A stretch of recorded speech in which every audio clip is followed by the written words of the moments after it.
चला पटपट. कोण कोण आलंय? साक्षी गुड मॉर्निंग, करण, वैष्णवी गुड मॉर्निंग.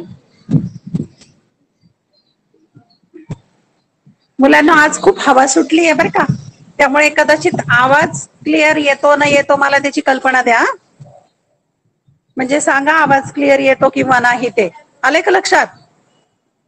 येतोय आवाज स्पष्ट? आवाज येतोय का? हॅलो. येतो येतो. स्पष्ट आवाज येतोय. हो. हो मॅडम. मुलांना, अरे वा छान छान. पहा शाळा दिसतेय का पाठीमागे? हो दिसते. तुमच्याशिवाय सुनी सुनी असलेली. हा तुम्हाला शाळा हो दाखवते हा. हा हा आपल्या वर्ग, मी आपल्या वर्गाच्या समोरच दररोज बसते. मुलांनो गुड मॉर्निंग, शुभ सकाळ. कोरोना महामारीच्या काळामध्ये आपण शाळेमध्ये स्वतः उपस्थित न राहता शिक्षण घेत आहोत ऑनलाईनच्या माध्यमातून. मोबाईल फोनच्या माध्यमातून आपण एकमेकांच्या संपर्कामध्ये आहोत. स्वतःची काळजी घ्या, कुटुंबाची काळजी घ्या आणि अभ्यास मात्र करायला विसरू नका. परीक्षा हो न हो ते महत्वाचं नसून ज्ञान संपादन करणं महत्वाचं आहे. चला आपल्या अभ्यासाला सुरुवात करूया आपण.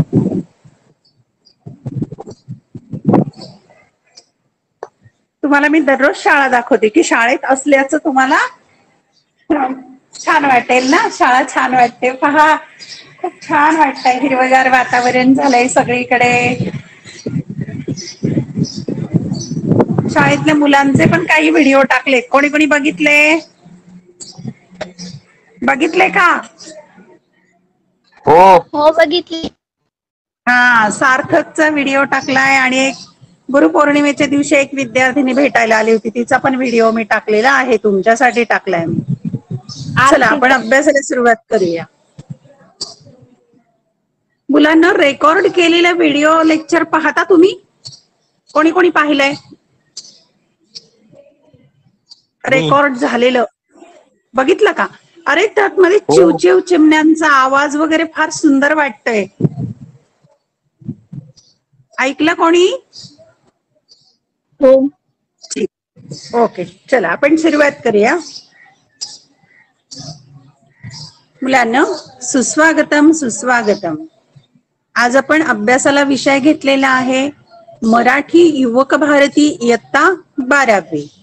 चला आज आपण काय अभ्यासणार आहोत या पुस्तकामधील ते पाहूया.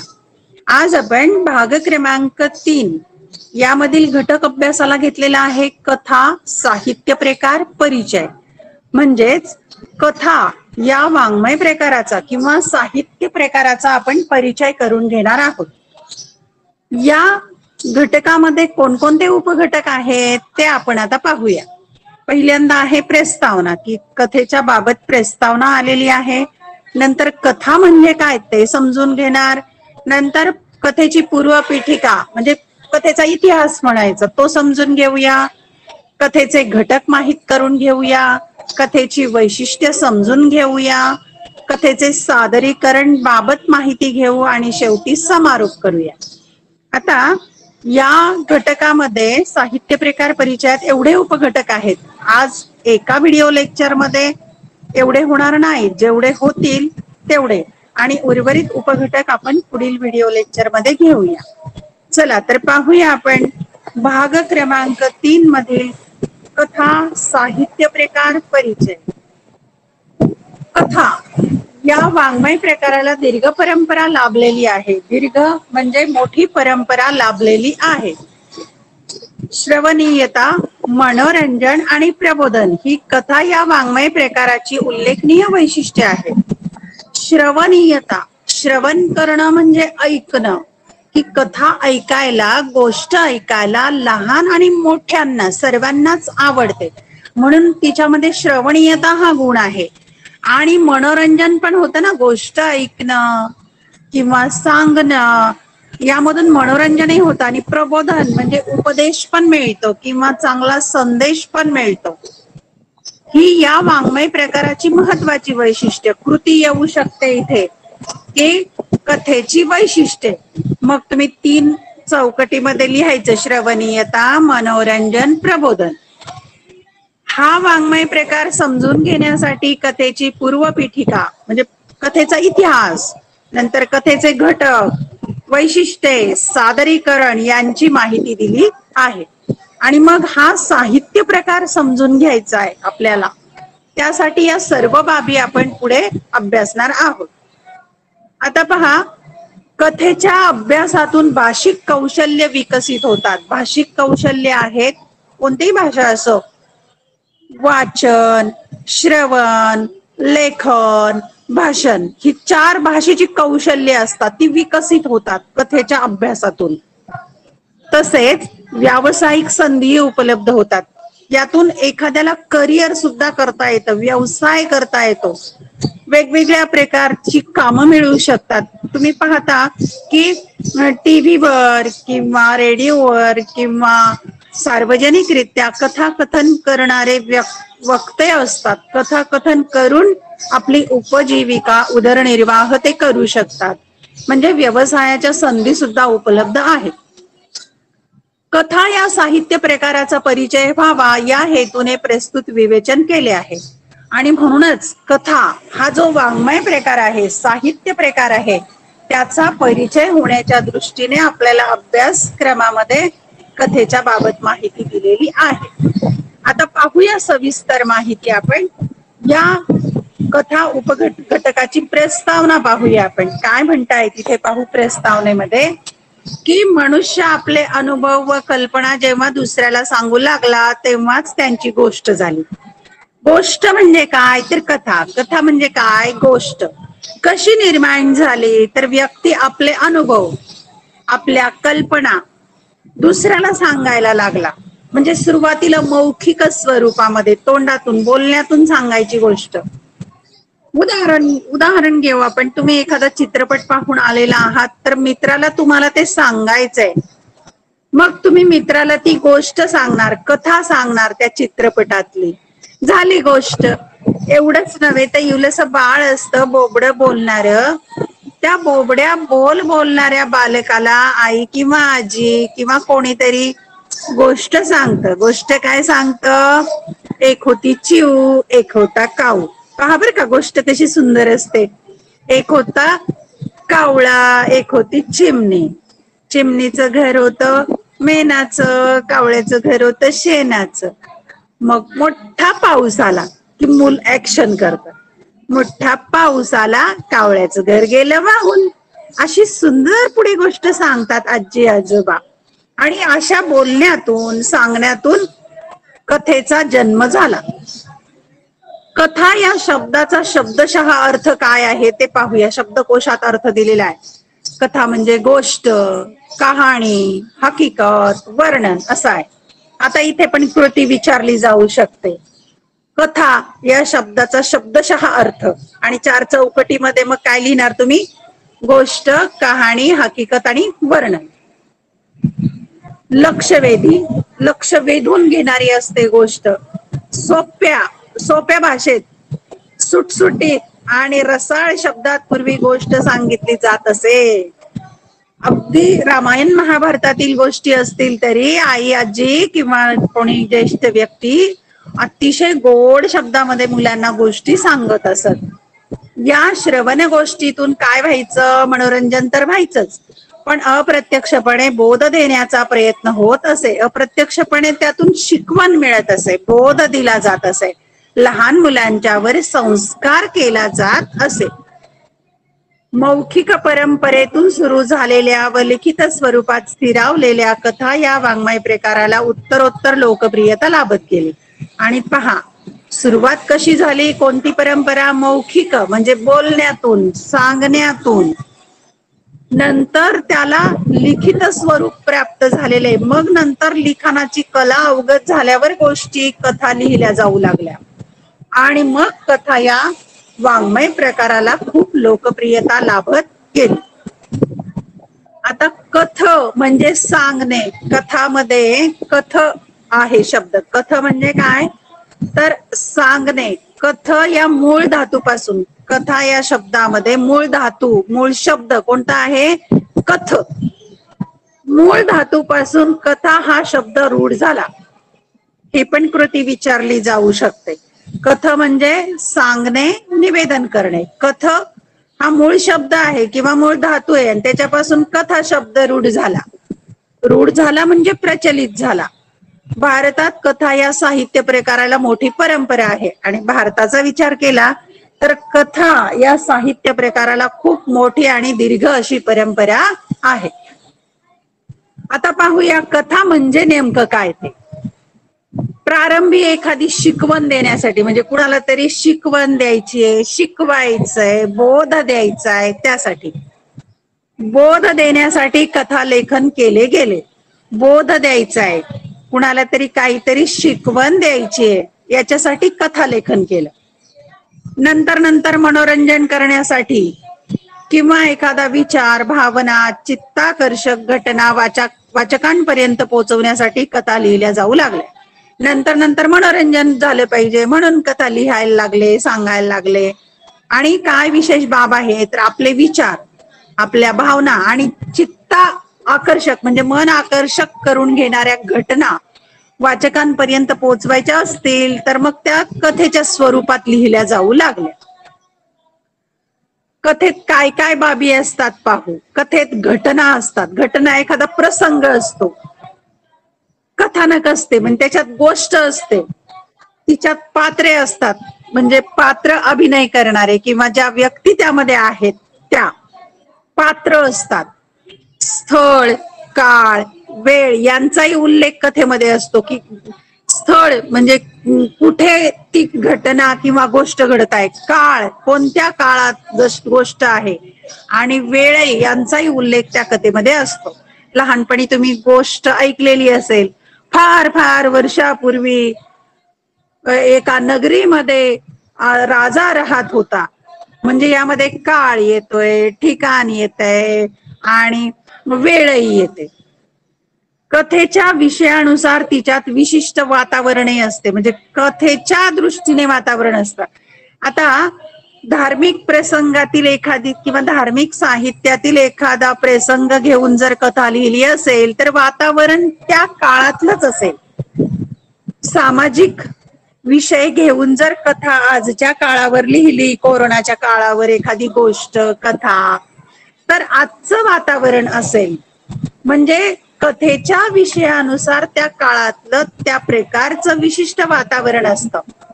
आणि समर्पक अशी निवेदन शैली असते. निवेदन शैली म्हणजे सांगण्याची पद्धत. ग्रामीण बोलीतली कथा वेगळी, शहरी किंवा नागरी भाषेतील कथा वेगळी, वेगवेगळ्या भाषेतल्या कथा वेगळ्या. जशी भाषा असेल तशी कथा सांगितली जाते.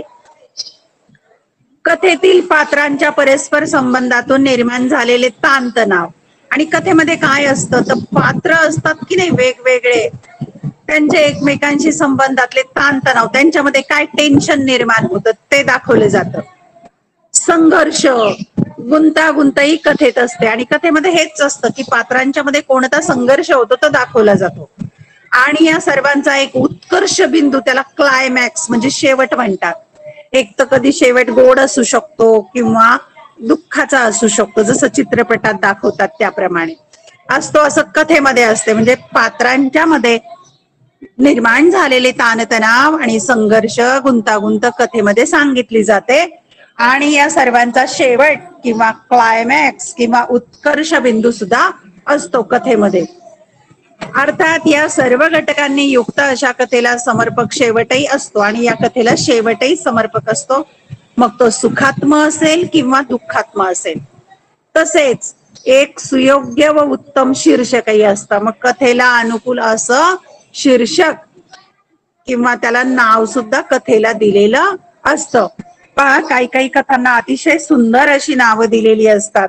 ही वि.स. खांडेकरांची एक कथा आहे पहा, त्या कथेला नाव दिलेलं आहे फुलं आणि दगड. वपू काळे आहेत कथा कथनकार, त्यांची कथा आहे गुलमोहर. गुलमोहराचंच नाव दिलेलं आहे. आपल्याला पाठ्यपुस्तकात अभ्यासायची आहे कथा पहिली कथा आहे ती शोध नावाची, 1 रुपयाच्या नोटेचा शोध आहे.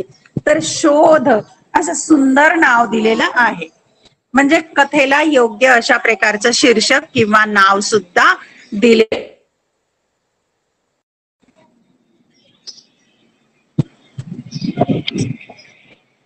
थोडक्यात सांगायचे तर कथा म्हणजे काय, आता ते थोडक्यात पाहूया. एका विशिष्ट स्थलकाली पात्राच्या परस्पर संबंधातून घडलेल्या घटनांचे एखाद्या विशिष्ट हेतूने केलेले उत्कंठावर्धक चित्रण म्हणजे कथा. पहा, आता आपण जे विवेचन केलं तेच 2 ओळीत मांडलंय की एखाद्या विशिष्ट स्थलकाळ म्हणजे एखादं स्थळ आणि विशिष्ट काळ आणि पात्रांचा परस्पर संबंधातून घडलेल्या घटना आणि एखाद्या विशिष्ट हेतूने केलेले उत्कंठावर्धक चित्र. उत्कंठा म्हणजे उत्सुकता, की कथा वाचताना वाचकाला असं वाटतं शेवट काय झाला असेल, मध्ये काय झालं असेल, पुढे काय झालं, पुढे काय झालं, अशा उत्कंठा पूर्ण रीतीने तो कथा वाचत राहतो. याचं चित्रण म्हणजे कथा. गोष्ट सांगताना सुद्धा किंवा कथा सांगताना सुद्धा आपल्याला ऐकावीशी वाटते. पुढं काय झालं, पुढं काय सांगतात, काय घडलं, ही आपल्याला उत्सुकता असते, उत्कंठा असते, त्याला कथा म्हणायचं. अर्थात प्रत्येक कथेत हे सर्वच घटक असतीलच आणि त्यांचे प्रमाणही सारखे असेल असे म्हणता येणार नाही. आता आपण जे अभ्यासले ते सगळ्याच बाबी कथेमध्ये असतील असं सांगता येत नाही. काही नसू पण शकतात, काही बाबी असू पण शकतात. एखाद्या कथेत पात्रांना प्राधान्य असेल तर एखाद्या कथेत प्रसंगांना. काही वेळेला पात्र महत्वाची असतात त्या कथेमध्ये, तर काही वेळेला प्रसंग महत्वाचे असतात. कधी लेखकाचा दृष्टिकोन अधिक महत्वाचा असू शकतो, तर एखादी कथा वातावरण निर्मितीचा हेतू लक्षात घेऊन लिहिली जाऊ शकते. म्हणजे एखाद्या वेळेला लेखकाच्या दृष्टिकोनाच्या दृष्टीने कथा महत्वाची, तर एखाद्या वेळेला वातावरण निर्मितीचा हेतू लक्षात घेऊनही कथा लिहिली जाऊ शकते. तीच गोष्ट विचारांची आणि भावनांची देखील असू शकते. म्हणजे भावनांच्या दृष्टिकोनातून किंवा विचारांच्या दृष्टिकोनातूनही कथालेखन केलं जाऊ शकतं. म्हणजे कथेचं प्राधान्य वेगवेगळ्या बाबींवर असू शकतं. थोडक्यात कथा म्हणजे केवळ प्रसंगाचं वर्णन नव्हे, म्हणजे केवळ प्रसंग वर्णन करायचं म्हणजे कथा नव्हे. केवळ व्यक्तीचे चित्रण नव्हे, म्हणजे व्यक्तीचं चित्रण नाही करायचं की तो कसा आहे, त्याचं व्यक्तिमत्व कसं आहे, याला कथा म्हणत नाही. निव्वळ दृष्टिकोन किंवा एकाच विचाराचा परिपोष नव्हे, किंवा एखादा दृष्टिकोन मांडणं, एखादा विचार मांडणं म्हणजे कथा नव्हे, तर कथा म्हणजे पात्रे, प्रसंग, संघर्ष, गुंतागुंत, वातावरण, विचार, भावना, निवेदन शैली अशा सर्वांचे एक सुसंघटित प्रकटीकरण होय. कथा म्हणजे त्यात वेगवेगळी पात्र असतात, प्रसंग असतात, संघर्ष दाखवला जातो, तो संघर्ष अतिशय गुंतागुंतीचा असतो, वातावरण निर्मिती केली जाते, विचार आणि भावनांची मांडणी असते आणि महत्वाचं म्हणजे निवेदनाची शैली म्हणजे सांगण्याची पद्धत. या सगळ्यांचं मिळून एकत्रितरित्या प्रकटीकरण किंवा सादरीकरण होतं, त्याला कथा म्हणतात. आता आपण पाहूया कथेची पूर्वपीठिका म्हणजे पूर्वीच्या काळातला इतिहास पाहूया. आपण इतिहास या दृष्टीने विचार करूया. 1890 मध्ये श्रेष्ठ कादंबरीकार हरिनारायण आपटे यांनी करमणूक साप्ताहिकाची सुरुवात केली. इथे कृती विचारली जाऊ शकते की हरिनारायण आपटे यांचे साप्ताहिक, मग तुम्ही कंसामध्ये लिहायचं करमणूक. 1890 मध्ये त्यांनी ते साप्ताहिक म्हणजे 7 दिवसांनी निर्माण होणार पुस्तक किंवा मासिक साप्ताहिक सुरू केलेलं आहे. दररोज येतं ते वर्तमानपत्र, 7 दिवसांनी येतं ते साप्ताहिक, 15 दिवसांनी निर्माण होतं ते पाक्षिक, महिन्याने पुस्तक छापलं किंवा लेखन केलं ते मासिक, 6 महिन्याने केलं तर ते अर्धवार्षिक, 1 वर्षाने केलं तर ते वार्षिक, असं लक्षात घ्या. मग साप्ताहिक 7 दिवसाने निर्माण होणारे. या साप्ताहिकातून त्यांनी दैनंदिन जीवनाशी संबंधित साध्या हृदयस्पर्शी कथा प्रकाशित केल्या. म्हणजे 1890 मध्ये जे साप्ताहिक सुरू झालं करमणूक, त्याच्यामध्ये सुरुवात झालेली आहे कथालेखनाला.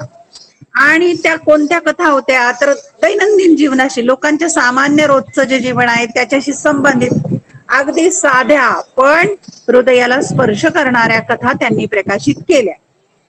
पुढे कथेच्या स्वरूपात कालानुरूप बदल होत गेले. म्हणजे काळानुसार तर सगळ्याच साहित्यात बदल होतो, त्याप्रमाणे कथेच्या स्वरूपात पण बदल झाला.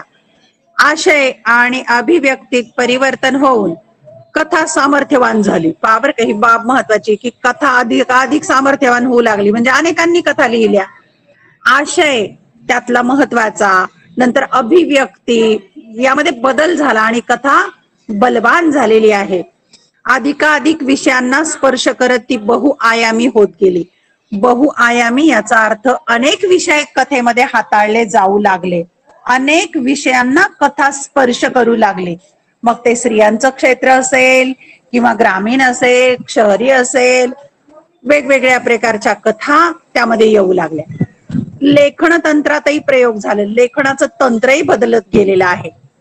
त्यानंतर ग्रामीण कथा, दलित कथा यांनी कथा वाङ्मयाला समृद्ध केले. की ग्रामीण भागातील कथा, दलितांच्या कथा, अनेक स्त्रियांच्या कथा, अशा वेगवेगळ्या कथा वाङ्मयाचं स्वरूप निर्माण होऊ लागलं. स्त्री शिक्षणाच्या प्रसाराचा प्रभाव साहित्यावरही झाला. आणि तुम्हाला माहिती आहे महात्मा फुले, सावित्रीबाई फुले यांनी शिक्षणाची गंगा स्त्रियांच्या पर्यंत पोहोचवलेली आहे.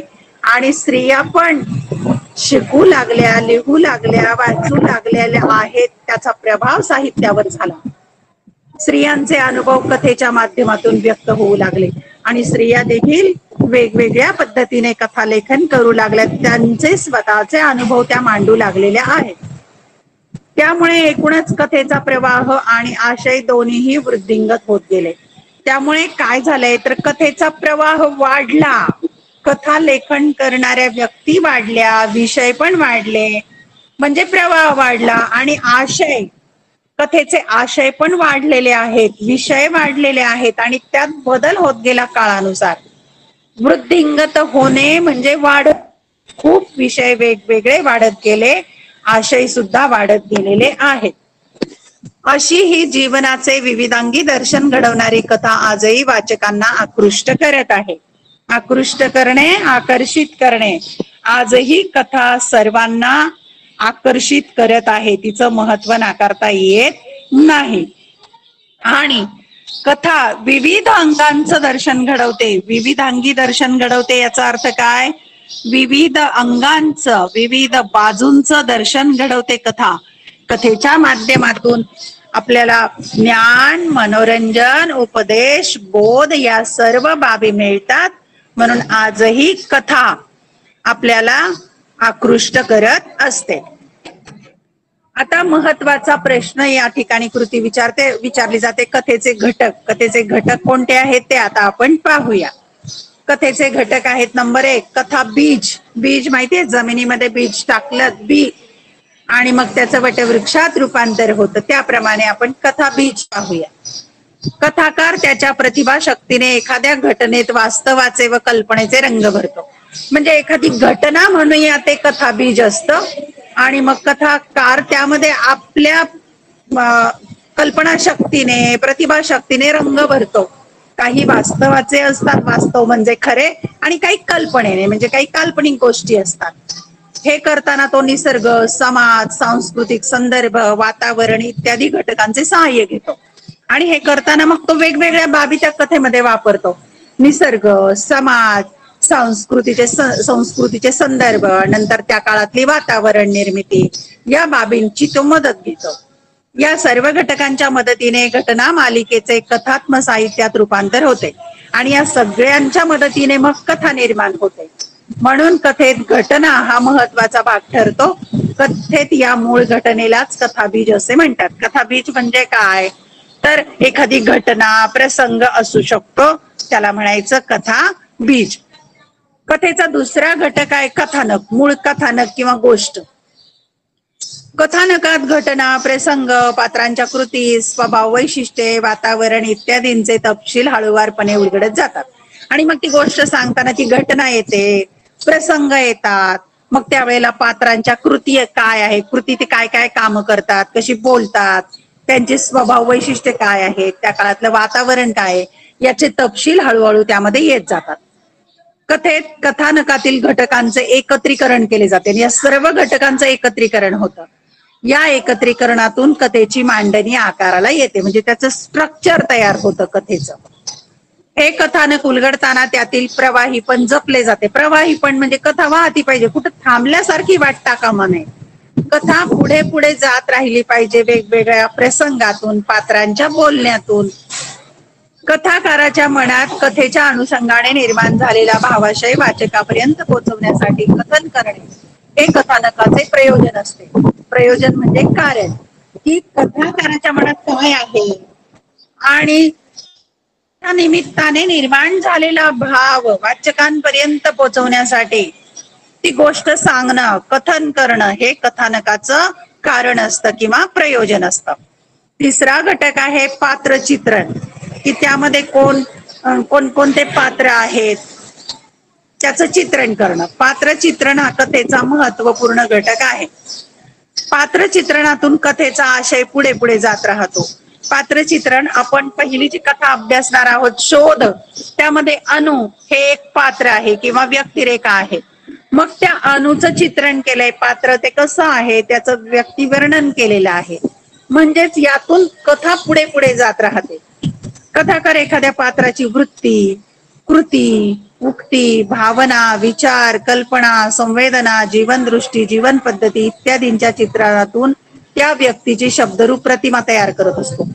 आणि कथाकार काय करतो तर त्याच्याकडे कथेमध्ये जे पात्र आहे त्या पात्राची वृत्ती म्हणजे त्याचा स्वभाव कसा आहे, कृती म्हणजे तो पात्र काय काय कृती करतो, उक्ती म्हणजे तो काय काय बोलतो, नंतर त्या व्यक्तीच्या भावना, त्या पात्राच्या विचार, त्याच्या कल्पना, त्या पात्राच्या संवेदना, त्या पात्राची जीवनदृष्टी, जीवन पद्धती याचं चित्रण करतो ना आपल्या समोर हुबेहूब ती प्रतिमा उभी करतो शब्दातून. जसं चित्रकार एखाद्या व्यक्तीचं चित्र काढतो, शेतकऱ्याचं चित्र काढतो की नाही, त्याप्रमाणे कथाकार आपल्या शब्दातून शेतकरी आपल्याला दाखवतो, चित्र न काढता सुद्धा. या शब्दरूप प्रतिमेला पात्र असे म्हणतात आणि याला पात्र म्हणतात. कथेतील पात्रांना वास्तवातील माणसांप्रमाणे रेखाटले जाते आणि कथेमध्ये जी पात्र असतात ती जणू काही खरी खरी माणसं आहेत असं आपलं समोर शब्दचित्र उभं केलं जातं. म्हणून वाचकांची या पात्राशी जवळीक साधली जाते. मग आपल्याला खूप जवळचं वाटतात ते पात्र. जसं टीव्हीवर मालिका पाहताना त्या पात्रांशी एकरूप होतात, ती जवळची वाटतात, तसं कथेमध्ये पण घडतं. ही पात्रे कथाकाराची स्वनिर्मिती असते. कथाकाराने त्यांना निर्माण केलेलं असतं त्या पात्राला, म्हणजे स्वनिर्मिती, स्वतः निर्माण केलेले असतात. पुढचा घटक आहे चौथा, वातावरण निर्मिती. कथेला स्थळ काळाबरोबरच सामाजिक, भौगोलिक, सांस्कृतिक, राजकीय इत्यादींनी युक्त वातावरण असते. कथेमध्ये जो काळ, स्थळ आहे तो कथेला अनुकूल असतो. जशी कथा असेल त्या प्रकारचं सामाजिक वातावरण, भौगोलिक वातावरण, सांस्कृतिक, राजकीय इत्यादी असं वातावरण निर्माण केलं जातं. या वातावरणाचा वाचकांवर परिणाम होऊन तो कथानकाशी एकरूप होतो आणि मग वाचक त्या कथानकाशी एकरूप होतो. वातावरणाचा पट जितका सघन तितकी कथा सकस होते. सघन म्हणजे उत्तम, गुणवत्तापूर्ण अशा प्रकारे, म्हणजे अशा प्रकारचा हा पट उभा केला जातो. त्यामुळे कथा अतिशय सरस आणि सकस होते. पाचवा घटक आहे नाट्यमयता किंवा संघर्ष, की मूळ कथेमध्ये काय भांडण आहे, काय वाद आहे, काय संघर्ष आहे यावरच कथा अवलंबून असते. कथेत चांगल्या वाईटाचा संघर्ष असतो. पहा बरं, चित्रपट असो, मालिका असो किंवा गोष्ट असो किंवा कुठलंही साहित्य घ्या तुम्ही, त्यामध्ये एक बाजू चांगली, एक बाजू वाईट असा संघर्ष दाखवलेला असतो. म्हणूनच तो वाचनीय, ऐकनीय, पाहण्यासारखा होऊ शकतो. त्यातूनच नाट्यमयता निर्माण होते, नाटक निर्माण होतं त्यातून. या संघर्षातूनच कथा उत्कर्ष बिंदूपर्यंत पोहोचते आणि यातूनच कथा क्लायमॅक्स पर्यंत, शेवटपर्यंत ती उत्कंठावर्धक होऊन पोहोचते.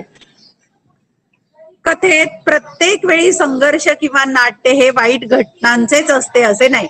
आता पहा, कथा आपण म्हटलो की त्यामध्ये संघर्ष असतं, वाद, मतभेद, गुंतागुंत असते, पण प्रत्येक वेळेला अशाच प्रकारची असते असं नाही. म्हणजे आनंदाच्या गोष्टी पण असू शकतात, दुःखाच्याच असतील असं नाही.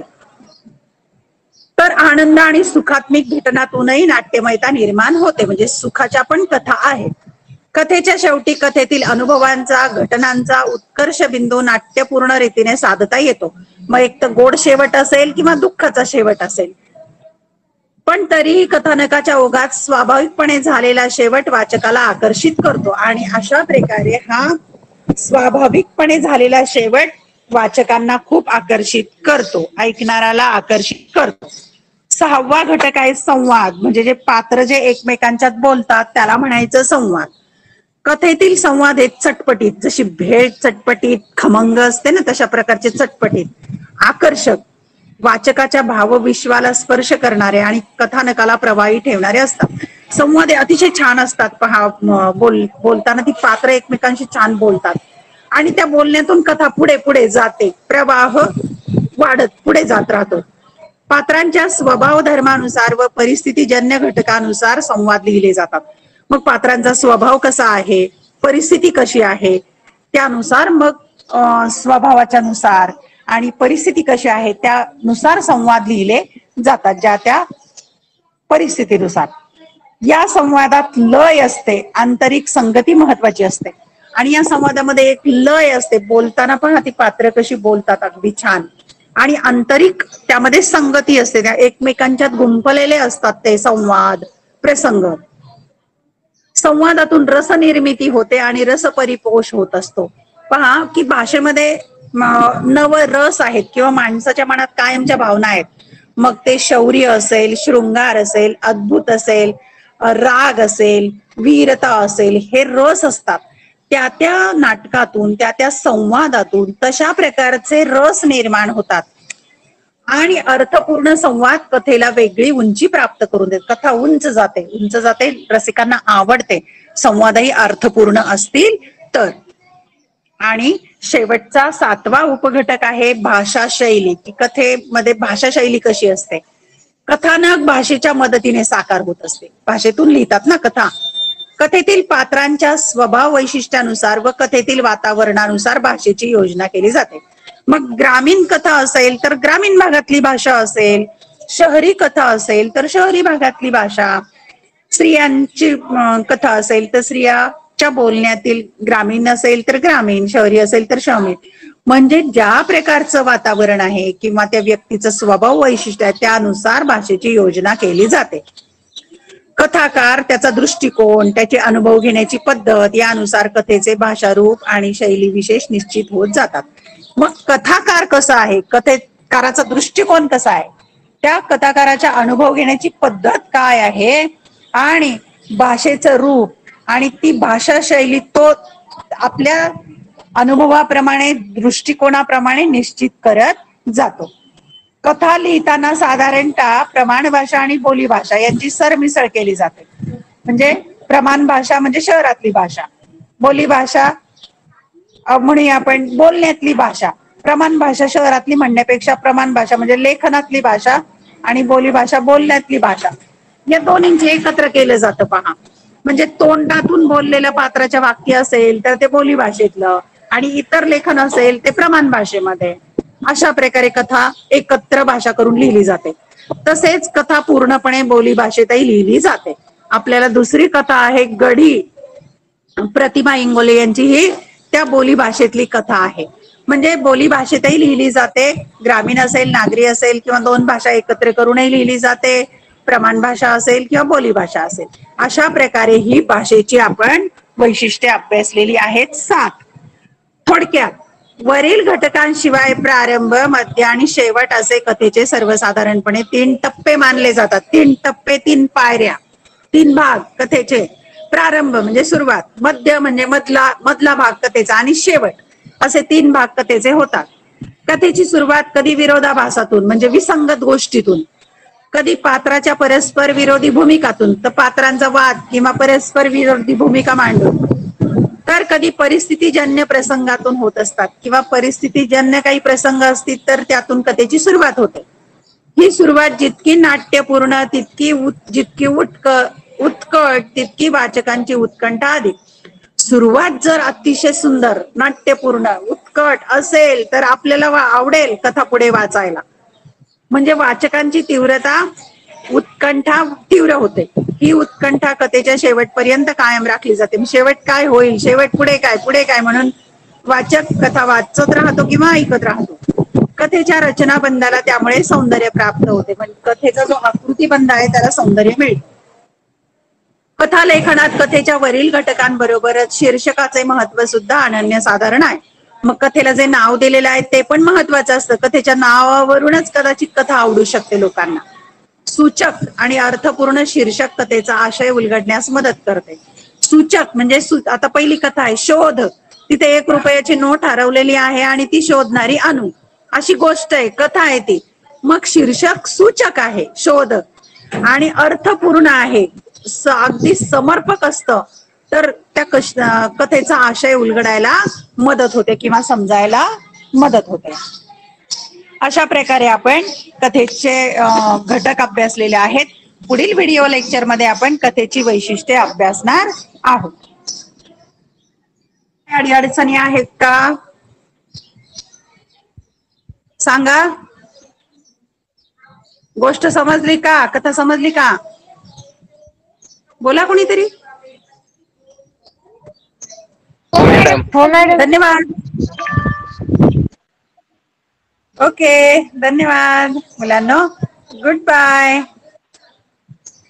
ओके, दुसऱ्या लेक्चरची तयारी करा. बाय.